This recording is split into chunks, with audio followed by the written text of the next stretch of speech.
Hi అండి, ఈరోజు మనం cheesy creamy white sauce pasta ఎలా చేసుకోవాలో చూసేద్దాం. చాలా అంటే చాలా టేస్టీగా ఉంటుంది.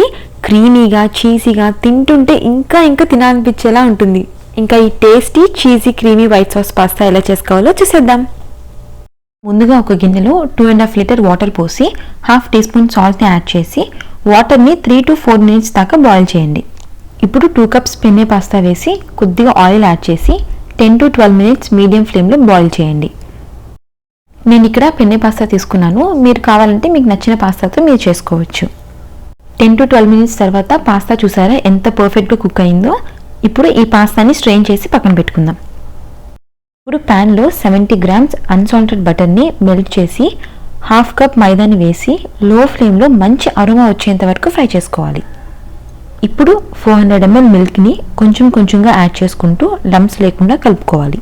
2 to 3 minutes లో ఫ్లేమ్లో బాగా కలిపిన తర్వాత కన్సిస్టెన్సీ అనేది ఈ విధంగా ఉండాలి. మీరు 2 to 3 minutes కన్నా ఎక్కువసేపు కలిపినా లేక హై ఫ్లేమ్లో పెట్టినా సాస్ అనేది గట్టిగా అయిపోతుంది.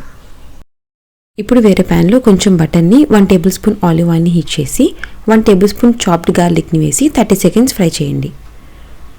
ఇప్పుడు 2 to 3 టేబుల్ స్పూన్స్ చాప్డ్ ఆనియన్స్ని వేసి ఆనియన్స్ కలర్ చేంజ్ అయ్యేంత వరకు ఫ్రై చేసుకోవాలి. తర్వాత ఇందులోకి 1/2 కప్ క్యాప్సికమ్ ముక్కలు 1/2 కప్ మష్రూమ్ ముక్కల్ని వేసి 2 to 3 minutes సాట్ చేసి 1/2 table spoon chilli flakes, 1/2 table spoon oregano, 1/2 table spoon pepper powder, 1/2 table spoon సాల్ట్ని యాడ్ చేసి హై ఫ్లేమ్లో 30 seconds బాగా టాస్ చేయండి. ఇప్పుడు ఫ్లేమ్ని లోలో పెట్టి ఇందులోకి ముందుగా ప్రిపేర్ చేసుకున్న వైట్ సాస్ని యాడ్ చేసి కొంచెం కొంచెంగా వాటర్ యాడ్ చేసుకుంటూ బాగా కలుపుకొని మూత పెట్టి 3 to 4 minutes బబుల్స్ వచ్చేంత వరకు కుక్ చేసుకోవాలి. చూసారా ఈ విధంగా బబుల్స్ రావాలి. ఇప్పుడు ముందుగా బాయిల్ చేసుకున్న పెన్నే పాస్తాని వేసి బాగా కలిపి లిడ్ క్లోజ్ చేసి ఒక 5 minutes లో ఫ్లేమ్లో కుక్ చేసుకోండి. ఒక 5 minutes తర్వాత మన పాస్తా చూసారా ఎంత సాసీగా క్రీమీగా వచ్చిందో. ఇప్పుడు మన అందరి ఫేవరెట్ ఐటెం అదే అండి, చీజ్. మీకు ఎంత నచ్చితే అంత వేసుకోండి. నేను ఇక్కడ 1/2 కప్ చీజ్ అయితే తీసుకున్నాను.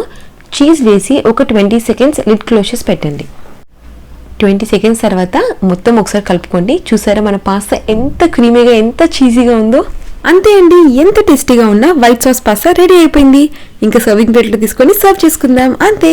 ఈ వీడియో కానీ నచ్చితే లైక్ చేయండి, మీ ఫ్యామిలీ ఫ్రెండ్స్కి షేర్ చేయండి. Thanks for watching.